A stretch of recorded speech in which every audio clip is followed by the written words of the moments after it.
Hey, thanks for listening. If your ears are plugged with earwax, then you wouldn't know that this is Colt Cabana coming up with Chicago, Illinois.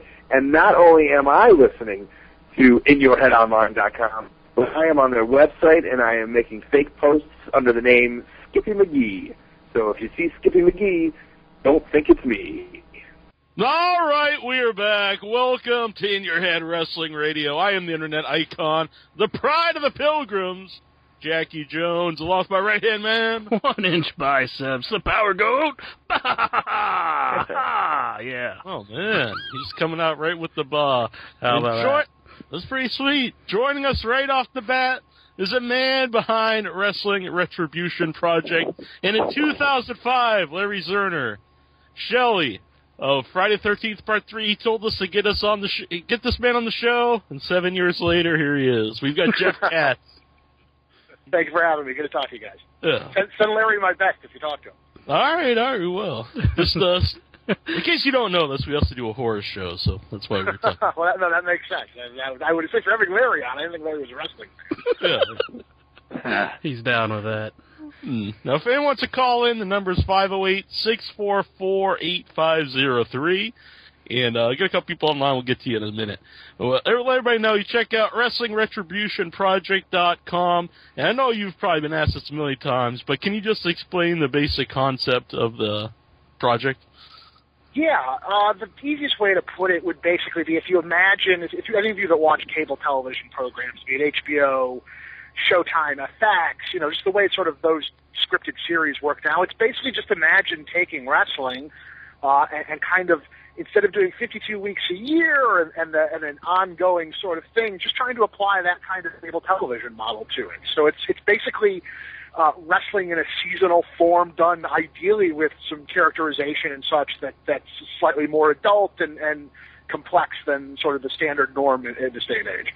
Yeah. Now, in your opinion, is that really dramatically different than what wrestling should be? I'm sorry? Is that say that again? I'm sorry. Do you think that's really a lot different than what wrestling has been? Now, someone hears that. Is it going to be like a totally different thing than what someone would see on wrestling? I think it's very clearly wrestling. But if you look at the model of wrestling television, just use WWE and TNA as an example. They're 52-week-a-year programs. There's no beginning, there's no middle, there's no end. It just goes on forever. So the biggest difference would probably be this has a beginning, a middle, and an end. So that would probably be the central sort of difference. And the models themselves are just fundamentally different. Mm-hmm. Now, will all the stories revolve around the actual matches, or is it going to be more stuff outside of the ring? No, it's a wrestling show. It will, believe me, if you're a wrestling fan, it will be very classically wrestling. Mm-hmm. Now, do you think that right now is wrestling needs a new direction, a new style? That's honestly for fans and consumers to decide. We all have our opinions on that. I personally, I've pretty much stopped watching in a big way. I've just kind of sort of started to move on. So my whole sort of point of view is I do think the model itself, you got to remember that the television model, you just use WWE as an example, and obviously TNA does a similar model. That model predates YouTube, Netflix, iTunes, iPods, BitTorrent, piracy and streaming, on demand. It just predates all of these things. You got to remember, it's a 15-year-old model, even longer now. And so I just think the world's changed. The way people consume their content has changed. The people's options of where they get their content has changed. It's just a fundamentally different world. Mm. When you said there's 3 acts, beginning, a middle, and an end, do you mean of the whole show itself, or the main characters, or how does that work? All of them. The best way I can explain it is it's just taking the rules of classic television and applying them to wrestling. It's not, in my day job, I work in Hollywood. Otherwise, it's relatively de rigueur. These are sort of the rules that we would follow on developing any sort of project. Wrestling is quite unique in the sense, even when you compare it, if you wanted to sports leagues, those leagues have off seasons. Mm-hmm. And so I just don't know. I mean, again, If in a movie, a TV show, a book, whatever, WrestleMania would be your last chapter, would be the end of the story. Well, in wrestling, the very next night you have another show that in many cases will continue on the issues from the end moment. And in many cases, you're going to see those matches again a month later at the next pay-per-view. So it affects everybody from the top down. And once you adhere to that model, I don't know how you could not have everybody. It wouldn't make much sense to, hey, these guys' character arcs wrap up, but I leave these things dangling. I don't think that would be a good idea. Yeah. Now, are there going to be titles on the wrestling promotion? There's title, but it's very different from sort of the norm. Mm-hmm. So, what will be like the main thing that the guys will be competing about? I'm sorry. Can you say that again? I'm sorry. If there's no you said the title is different. What will be the reason why these guys are competing against each other? Well, you want to win the title. Okay, so there will be a title. I just said there was a title. Yeah. He said it's going to be different, though, Jack. How do you mean it's going to be different? Well, would you want me to ruin everything? I'll do it if you just want. Just give us all the goods. He's just going to totally spoil again, you guys have to. I mean, basically, you got to understand. I don't know that I'll do it. I'd like to do more of these. There's no guarantee that I will do more, and so I had to set this up in a way where if it was the only time I ever did it, it's got to make sense. I can't sit there and leave cliffhangers where suddenly if I don't do another one, people are unsatisfied with the journey. I'm a big believer that at the end of the day, be it sport or wrestling, what's the goal at the end of the day? I mean, in wrestling, it's to win the title. In sports, it's to win your championship. So no different. Yeah. Now, how did you go about choosing the roster? Where they got all these people specifically that you picked out, or? Yeah, no, I'm a wrestling fan. So I worked for WCW as a teenager. I follow the business still, even without watching much anymore, pretty heavily. And I like to think I'm a student of the game at some level, particularly on the international end. So I just really wanted to go out and get people that were not obvious necessarily, or were not all the usual suspects, and ideally have a mix, sort of put it together like you would making an indie movie, where you go and get guys that are ex-WWE, you go and get guys who are fresh faces, you go get some international. I really, again, this was all a big experiment. This whole thing happened by accident. So my whole sort of mantra all along was, if you're going to do this, there's no point in playing it safe and doing what everybody else does. I don't see much of a point in doing that. Yeah. Now, well, why did you change the names of most of or pretty much all the guys? Again, I wanted to cut the cord on continuity that said that everything leads to WWE. It's the end of, that's the be-all, end-all. They don't exist in my universe. I fully recognize that there are fans that won't get that, but I think most fans will. It's the DC universe and the Marvel universe are two different things. I just think if you can actually apply the same rules and suspension of disbelief that you apply to every other TV show. I'm going to use Dexter as an example. The guy that plays Dexter before he was Dexter was a gay mortician for 6 years on HBO. Yet that doesn't stop you from watching him on Dexter and appreciating the fact that he's giving a fully realized characterization as that guy. And so again, you could go anywhere else and go see, here's ex-WWE guy and his gimmick is 5 degrees off, or here's ex-WWE guy and he's spelling his name slightly different. I mean, to be honest with you guys, if I had done that, would anybody care? Right. Would you guys go out of your way to watch it? Well, just some of the guys I could see. Sometimes people are mad even when like an indie guy goes to the WWE and they change his gimmick or his name, and I don't, maybe not like the ex-WWE guys coming in and changing their names, but maybe some of the bigger indie guys, I could see some fans maybe not being happy that you change your name. Well, tough shit at the end of the day. It doesn't bother me. I was just asking. Honestly, again, guys, I'm never going to please everybody, am I? That's just impossible. And wrestling fans particularly. I'm a wrestling fan. I get the psychology. So at the end of the day, guys, just my point of view was there's no point in doing this whatsoever if I just do what everybody else does. I'd rather fail and try to do my own thing. Did you have a question from the board? I know there's a good one on there I was going to ask, but... Yeah, I think I'm on it right now. Glaugo13, he wants to know, I guess this is from the WCW Live days, he wants to know if James from Kentucky was a real person or a gimmick played by somebody in WCW. You know, I actually wasn't. That came after me. I was all the early play-by-play stuff. That would have been Borash is the guy probably to answer that question. Oh, okay. Was that a recurring go-to thing, James from Kentucky? Oh, yeah. Wouldn't stun me if that was a work, but I can text Borash after and find out. I'm pretty sure it was a real guy because then he went on to call Meltzer a lot. Yeah. Oh, he did. Okay. Yeah. No. Dynamite Unfortunately, that was after my time. Yeah. Anthony is on the line. Do you have a question for Jeff? Yes, I do, Drew. What is like in the wrestling business in the 80s with Hogan when wrestling was good? Right now, wrestling is so-so. What's it like wrestling in the 80s for you? Hello? Could you hear me? What did I like in the 80s? Yeah. Well, they were the best. I'm 33, so I have the great luxury of kind of coming up in two really fun eras. I started out, I was a typical kid who, in the Hulk Hogan WWF boom, that's what got me hooked. And my dad was a labor attorney in Detroit. He had a client who was a videotape distributor. He brought home a copy of WrestleMania 5. And from that point on, I was like, I got to go watch everything in front of this and everything behind it. Then when I was in 6th grade or so, I found this thing called WCW, which obviously wasn't as well produced and was slightly grittier, but they had this guy Ric Flair, and they bled, and it was just a totally different kind of animal.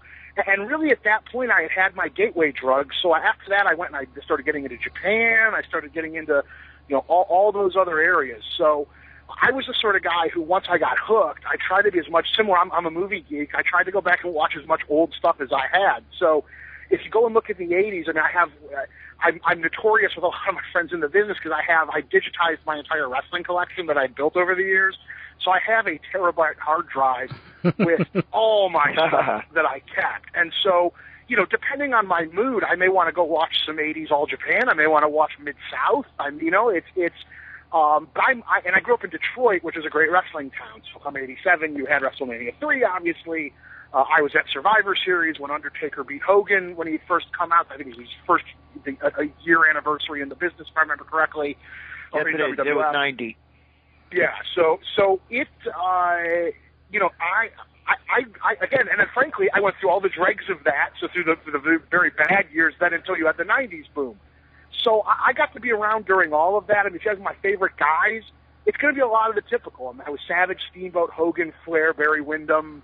I was a Horseman guy. I just think as I got older, my taste continued to evolve, and then I discovered Misawa and Kobashi, and at that point, once you're watching All Japan and New Japan and stuff, you're pretty far gone as a hardcore fan. So I was the kid who would import games from Japan, so I could play Fire Pro Wrestling or Virtual Pro Wrestling 1 and 2 or King of Colosseum, and that was always the stuff that I loved. So I got hooked young. I think my dad, at some level, before I actually held a career, probably was not thrilled that I got as hooked. They probably would have loved to have not brought the videotape back home in hindsight. But, it's just by virtue of my age, I got to grow up through all of that boom period, staying up late for Saturday Night's Main Event and all of that stuff. So it's hard to quantify it down to favorites because it became such a big part of my life at that point.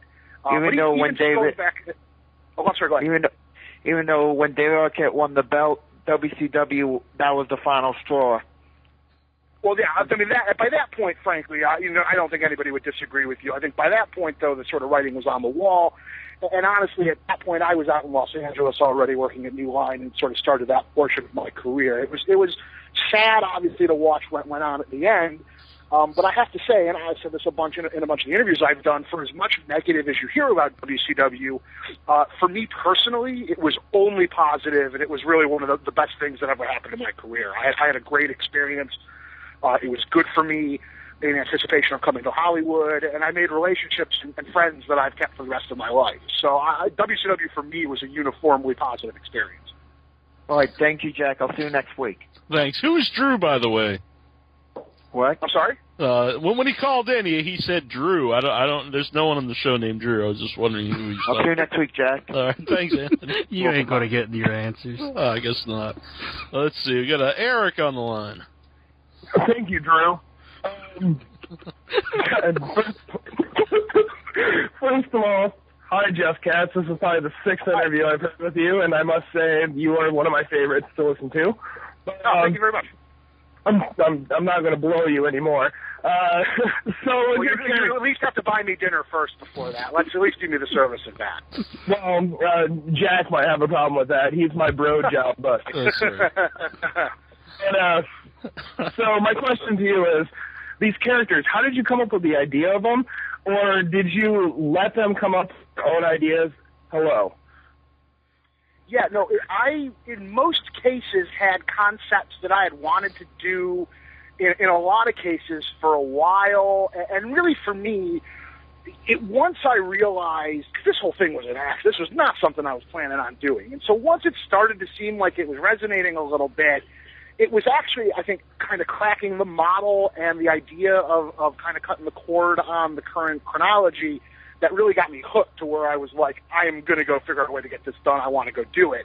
And so in a lot of cases, I just really tried to make a point to go and do something, whether I succeed or fail, that was a little bit more three-dimensional or kind of modern in terms of where characters were compared to what I was seeing, particularly on WWE.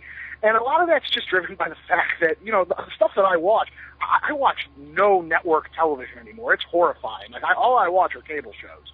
And so I think when you look at HBO and Showtime, even down to FX and AMC now, they all do characters that are so much more complicated generally than what you would get on NBC, ABC, CBS, that I kind of tried to go in with that mantra. So using MVP's character, Lord of War, as an example, to, you know, in modern wrestling, if you have a guy who's a war hero type character, usually he's always going to be presented as a flag-waving USA guy. I thought it would be a lot more interesting to go and sort of take the idea of almost like the John Voight movie Coming Home from the 70s, like just to try and go and give a bit more of a sinister sort of flip side to that. Or obviously in the case of Joey Ryan's thing, the idea of having a gay good guy who's not a caricature, who just happens to be tough and can kick your ass, and it's an element of his personality, but he's not defined by it. He's not resuscitating Ahmed Johnson with his tongue or anything like that. I think that was just exciting because at a certain level, you know, I have great respect for what obviously Vince has built over the years, and I have a good relationship with Triple H and Stephanie there. I like those people. But at the end of the day, I saw this even in Hollywood working at New Line. When you're 65 years old, you're pretty much set in how you're going to do your business. Like, you're not really going to evolve at 65. And I just found myself on Monday night sitting there going, like, why am I wasting my time with this when I wouldn't do this with anybody else? If I got this on any other show, and they sort of ignored continuity and the characterization sort of flip-flopped as often as they did, I'd be furious. I'd stop watching. And I just sort of recognized that I was really watching more out of force of habit than anything else. And ironically, I think I was having Shane Helms on after me. I talked to Shane earlier today. You know, Royal Rumble was the first WWE television show I had seen in full since May, since this whole thing started. And, you know, I want the business to do well. I got a lot of friends that work over there. I don't begrudge anybody that still loves it. It's just not for me anymore.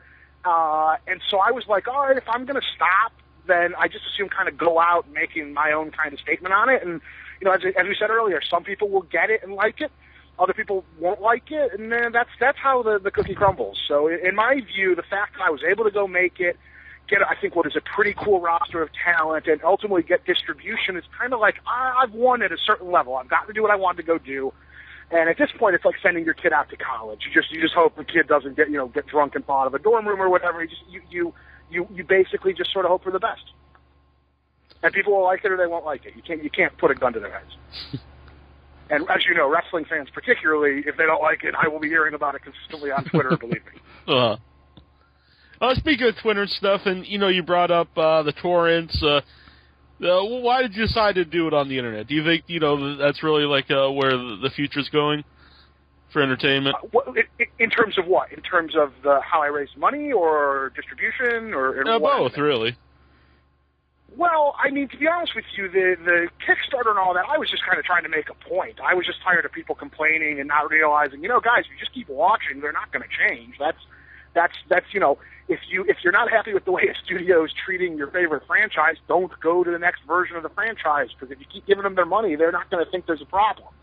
And so that just started that. And again, frankly, once that started happening in that form, you know, the reality is the whole thing was a big experiment anyway. And so I just was sort of the attitude, keep that philosophy through the remainder of this, because I just didn't see any reason to do this in what would be considered traditional sort of wrestling logic, if you will, because I think more often than not the view is, well, you got to get to weekly television, then you get to 3-hour pay-per-views once a month on Sunday. I think that ship has sailed. So to me, it was really driven more by how people consume their content, where they go for these things. You know, I'm not naive as to where people go to pirate stuff, how they pirate it. I'm 33. I'm not stupid. I had Napster, so I know what the Pirate Bay is. I know what ISO Hunt is. I even know the wrestling torrent sites. I know they exist. And my whole thing was, instead of sitting there and trying to play a big game of whack-a-mole, try admit that you understand it, admit you know that it's going to happen, and try to work with people and use it to your advantage as best as possible. I'm not dumb. People are going to steal the show. That's just the world we live in. Mm-hmm. Now, how do you make money on a show on the internet if everyone's watching it for free? Well, again, you got to remember it's economies of scale. So I go and I raise $100,000. I make my season for $100,000. So I've now gone and I've filmed a season of television, basically, that is 1/6 the cost of a single episode of Monday Night Raw. Now, I've got domestic distribution. I have international distribution. Between those two alone, my budget's basically covered. And then at that point, it's all economies of scale. I don't have overhead. I don't have Titan Towers. So for me, all I have to do is hit a single or a double, and I'm probably looking at making another one. So it's just a different game entirely. Well, what sites will people be able to watch it on? I'm sorry? Where will people be able to watch it? You know what? It'll be pretty broad. I mean, Image Entertainment's my distributor, and they're the biggest independent distributor in North America. So you'll have Netflix, Hulu, iTunes, Blu-ray, DVD. I'm of the view you got to give the audience the ability to watch it when they want it, where they want it, how they want it, at the price point they want it at, in the format they want it at, or they're going to steal it. So, and Image has been very forward-thinking in that end, and frankly, Mark Ward, who's my executive there, is a wrestling fan, so it was a really easy conversation. Mark got it and understood sort of he watches, so he sort of knows the issues with the business.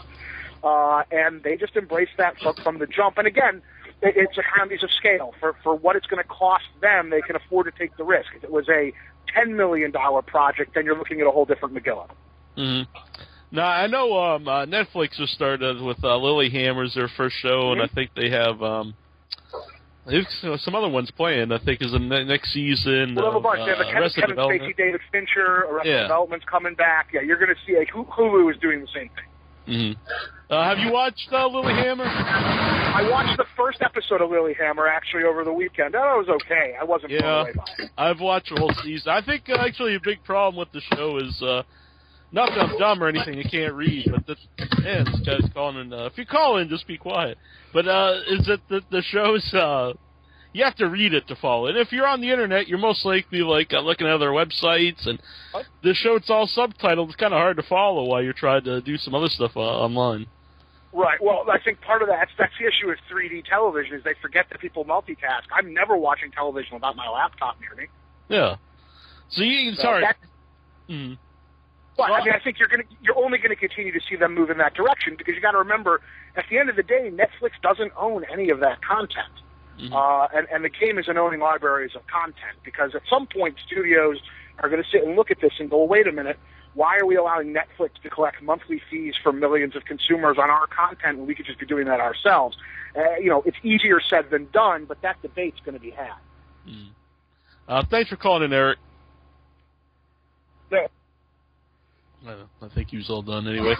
Now, I know you got out. Wow. All right, this guy's calling back. Andy, do you have a question? You try to make less noise? I think he's just trying to wreck our audio. That's all he's doing. Andy, do you have a question? Last chance. No. All right. Now, I know you've got Lance Storm and Tommy Dreamer, but now are those guys helping out with the booking, the storylines? What's going on with those? Well, I certainly picked their brains on stuff, but I by the time I had hired those guys, and Chris Daniels as well, who came in and helped us out, I had already written the script for the season. So by the time, Lance basically looked at it, would give notes, and we had those conversations, but I had mapped out the entire season already. Mm-hmm. Do you think you need, guys that have more wrestling experience, actually in the ring or whatnot, to help you with some of the wrestling side of it? I like to think, again, you'd have to ask Lance and Tommy. I'd like to think I know what I'm talking about at some level regarding the business. I'm never going to lay out stuff with the sort of sixth sense that those guys do just because of the repetition of doing thousands of matches in your lives. But I think if they had an issue with anything creatively, they would have broached it. I mean, I said to them when I hired them, I'm not looking for yes men. I'm looking for people that will tell me that's stupid and here's why, and we can have an adult conversation about it. I don't see the point in sitting there and having a room of people that think that anything I shit smells like gold. That's not a good idea. Mm. Now, Vince Russo recently left TNA. Any would you be willing to work with him at all? I don't see what the point is. If I'm going to run my own company, I'm going to book it. Mm-hmm. I'm sure he's a lovely guy. I don't know him, but I don't see what the point of that would be. So you don't know him? You didn't work with him at all in WCW? No, I was gone by that. I was in LA by that point. Oh, all right.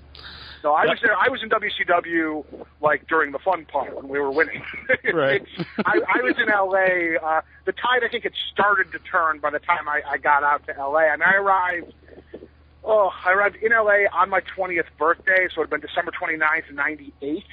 So Steve Austin's popped, The Rock has popped, and, I think the foot had dropped, basically, but the bottom had not fallen out, certainly, by that point. Mm-hmm. It was on the road to the bottom falling out. Now, how did you get involved in WCW, at such a young age? I was a talk radio host when I was 15 in Detroit, and at the time, wrestling was really cold. It wasn't, nobody was watching. So I was one of the only guys that would promote the shows and have guys on, and I was always a fan, even through the bad period. And got to know a bunch of the people from actually both companies at the time, but a guy named Zane Bresloff, who is, in a lot of ways, really kind of one of the great unheralded power players in the history of both wrestling booms in the 80s and 90s, took a liking to me, put me on Eric Bischoff's radar. I think we met at a event they did in Detroit for Halloween Havoc, and it was just one of those things where I kept the relationship, and about a year after my show got canceled, I frankly was going through a year of really deep depression. I peaked at 16. My life is over. Got a random call one day, basically asking me to come down to Atlanta. And in fact, I had to fly my mom down with me because I was too young to fly down by myself. That's pretty funny. Yeah, it was wild. It was a great experience. Now, how did everybody treat you? This teenager here is working for. I was treated great. I have to say. I mean, for as much negative stuff as you hear, I was treated fantastically. I was never hazed. I was treated like one of the boys. I became fast friends with really all sorts of groups from Hall and Nash and X-Pac down to Jericho and Benoit and Eddie. And I was treated like one of the boys. For as much negative as you hear, I could not have been treated better. And like I said, I've made friends there that have remained friends of mine through the rest of my life. And if and when I get married, there will be guys from WCW at the wedding. These are my friends. All right. Andy here, who tried calling in, but he did not have luck. He's got to learn how to use his phone. He wants to know, do you have any worries about your business model after seeing how episodic TV failed before with Wrestling Society X, and Lucha Libre USA? No, they're two totally different things, I think, first of all. Second, driven mostly by distribution model. So the biggest difference is I don't have MTV2 to give me notes. I don't have MTV2 to say we're going to cancel you. I said all along I may only do one season. I'd like to do more. I've had a great time doing it. But the fact of the matter is I got my distribution. So for something that started as a ranting thing on Twitter, as my view, I'm kind of won. So it's I hope people like it. If they don't like it, it's okay. The check clears either way. And ideally I get to do more. And if not, I'm a believer you got to be the man in the arena at the end of the day. And you may win, you may lose, you may succeed, you may fail. You're better off finding that out. And then, than sitting on the sidelines basically and not trying at all. I just was at a point where as a fan, I was so frustrated and just kind of sick of it that it was like, look, all right, if we're going to have this sort of existential debate about the business, I may as well put my money where my mouth is and go put my time behind it. Mm. No, I'm not particularly concerned. It'll be what it is. Mm-hmm. I noticed one of the characters is a father character. I'm just wondering, if someone's a Catholic, like an intro here, are they going to be offended by this character? Oh, I don't think so at all. I think when you see what his motivation, and it's not even remotely religious. All right. Oh, okay. Yeah, I'm not interested in doing stuff like that. Mm-hmm. Now, I'm a big fan of Never Sleep Again. The documentary thing is just awesome. And this isn't a horror movie show, but I had to bring this up because I know you produced Freddy vs. Jason, and there was something that came up on that documentary I thought was really interesting. I just want to know if you had any thoughts on about the proposed idea of Jason Voorhees being a molested child of Freddy Krueger. That was in a bunch of the old scripts. There was in a couple of them, not all of them, but that was experimented with. Yeah, remember, that project was in development for 10 years. I read the first draft of it when I was a freshman in high school. I bought it for $10 at the Motor City Comic-Con in Detroit. So it had like a couple scripts that had that. By the time I got there, that was pretty much out. So, I mean, again, I think one of the scripts had Freddy as a camp counselor at Crystal Lake, if I remember correctly. But by the time I got there, you had already gone through the sort of Scream phase or post-Scream success. Some of you had all these self-referential Freddy vs. Jason scripts. But most of that sort of stuff was out by the time I got to New Line. I personally like the idea. I know Intra and I always disagree on it, but I kind of liked it. I think. Well, you can pretend it happens if it makes you any better. I will let you have that. All right. Between us, you can have it. All right. Did you like the remake of Nightmare on Elm Street? You know, I haven't even seen it. I have friends that worked on it, and I didn't have a chance to see it yet. Frankly, it was a project that I killed and delayed for many years when I was at New Line because I didn't see what the point was of doing it.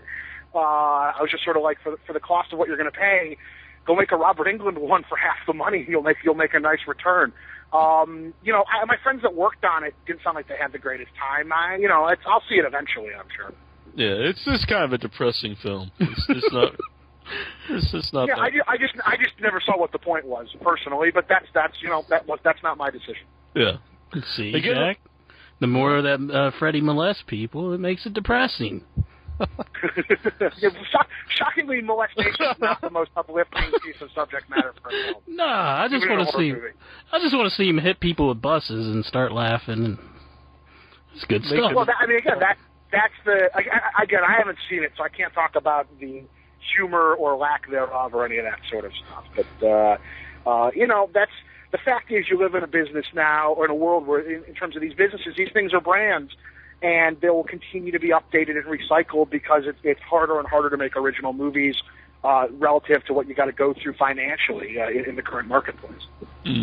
Now, is there any other wrestlers you've seen that, if you come back for season 2, that you'd like to bring in for season 2, or would you like to stick? Oh, sure. Roster? Oh, sure. Yeah, no, sure. I mean, look, there were guys I wanted very badly to have a Japanese guy that was actually not presented as a joke or a stereotype because, I look back at God, what Great Muta was when I was a kid, who was the most spectacular thing I had seen. And so if I'd had my druthers, I would have loved to have had a guy like Shinsuke Nakamura or someone like that. There were characters that casting didn't work out, so I rewrote them into other things. I just tried to take a real film development sort of point of view to it. But no question. The whole. Again, I'm a student of the business, I like to think, so I'm not naive how this works. There's just no way. Even if I did it next year, a season 2, that I would probably going to be able to get everybody back, either because of international commitments or guy signs with WWE or whatever the reasoning. So I had to create a model that could survive losing all 20 of my guys if I had to, and so that's really what I went out to try to go do. Mm-hmm. Well, why do you think it is in the WWE that the Japanese guys always end up like a man-child, or they just like this? Well, let me ask you a question. Why do you think every character they bring in is the most base, stereotypical version of that character? that would suggest there's a mentality at the top, wouldn't it? I would think so, yeah. I mean, even guys they bring in, originally they might push him as, like a serious guy, but it always ends up the same way. Well, I just remember, was it Kenzo Suzuki when he came, was originally to be called Hirohito. And so that's all you need to know. There's a role it's got a great history in wrestling. I understand, again, you're 65. You're not going to change the way you do your business. I'm just personally not particularly interested in that stuff. Mm-hmm. And I don't begrudge any fans that are. They have every right to do that. There'll be people that see what I do, and they'll go, oh, that sucks. That's awful. That's your right as a consumer. Doesn't bother me. No, I know you're not going to give away how the title's different, but is there one title, or do you have multiple titles? No, just one. There's no. Again, you got to remember, in a single season, how would I have time to get over multiple? I think there are too many titles as it is right now, anyway. Mm-hmm. Definitely. So no, less is more. I just thought maybe you'd have a tag team or something besides. No, the why tag teams are there. Again, the whole thing's like looking at it like an origin story. So there's a rationale into why there will be a growth of tag teams going forward built into it. But no, not this time. That's interesting. Are you going to show, you said origin story. Will you have, like, the backstory of each of the characters on the show itself? Not quite like that, but it's basically setting the status quo of a universe. If the idea is that it's a totally disparate, separate universe from the chronology that says, well, first you had territories, then you had the Monday Night War, then you had this, da-da-da. I don't give a shit about any of that stuff. I'm cutting the cord. So in my world, you know, I'll give you Chris Hero as an example. So Chris Hero goes to WWE, say he's there for 5 years, and then he leaves. But his character in my universe can always come back, and I can always, you know, where he spent the 5 years relative to my universe was not WWE. I'm going to get to go and play with that and have fun with it. I fully recognize there are going to be fans that won't like that. I also think there'll probably be fans that are ready for it. So we're going to find that out. Mm-hmm. When will we be able to see the first episode? Well, I had a conference call last week. We're basically backing into release dates now. You're going to have a couple things also that'll spin off of it that I think I don't want to spoil. That will be kind of cool. Mm-hmm. And you're going to sort of see, like, it's a separately functioning wrestling universe in every sense of it. And so I may pop up even in places that might surprise you. But still disconnected from, you know, I'll put it this way, the minute, like, I'm a fan of Chikara. I think Quackenbush is a great guy, and I like what they do. But I think the minute you bring in X-Pac, who's a friend, so I'll just use him as an example, well, you're automatically, okay, now that your chronology, your narrative is tied to a narrative where WWE is the biggest thing in town, and we're going to bring in this guy who used to be the 1, 2, 3 kid. We're going to acknowledge all of that. I just don't want to do that. It's just a personal choice thing. It's what I like to do creatively with what we're doing. So, again, it's one of those things where I want to try to take that practice and apply it in some ways that have not maybe necessarily been applied. Because, again, everything, it's like, I feel bad. I've never met the guy, and I keep using him as the example. It's not personal. But it's like, you know, when Eugene gets fired and now he's U-Gene, like, I just don't want to do that. I don't see what the point of that is. I get why for indie bookings it's good for him, just not what I want to do creatively. And so all the conversations we've had in terms of dating, even some of the tie-in stuff and all that have been with that in mind. And again, the fact of the matter is if my executive wasn't a wrestling fan, I'd have a much harder time. But that's why I called him. I knew he was a fan. Yeah. I think he's actually an evil doctor in Rinka King, Eugene. Oh, is he? Yeah. I don't know if you've seen it. I saw the first. I quite liked it. Again, that's like watching old school Japan. And that's I have friends at all these companies, so I want them all to do well. My own sort of like I don't read the same amount of comics I used to read even 3 years ago. I'm just sort of getting older. My interests have changed, so I certainly don't begrudge anybody that loves everything they see. Mm-hmm. No, I don't want to bring up too. Chikara has the best DVD covers I've ever seen. Well, I just enjoy. Again, I think he's a very nice guy, so I root for them to do well. Yeah. Again, it's WrestlingRetributionProject.com, and you go there for all the new updates and whatnot. And anything you'd want to tell everybody out there before I let you go? No, just follow us on Twitter at the WR Project, or I'm at Katz Money, K-A-T-Z, and I'm usually pretty easy to interact with on there. So if you have questions, feel free to shoot me a line. Excellent. Thanks for coming on, man. My pleasure, and enjoy Helms. I talked to him earlier. I'm sure he'll be in a spirited mood. Excellent. Looking forward to it. Enjoy. Hey, this is Harry Smith, and you're listening to In Your Head Online.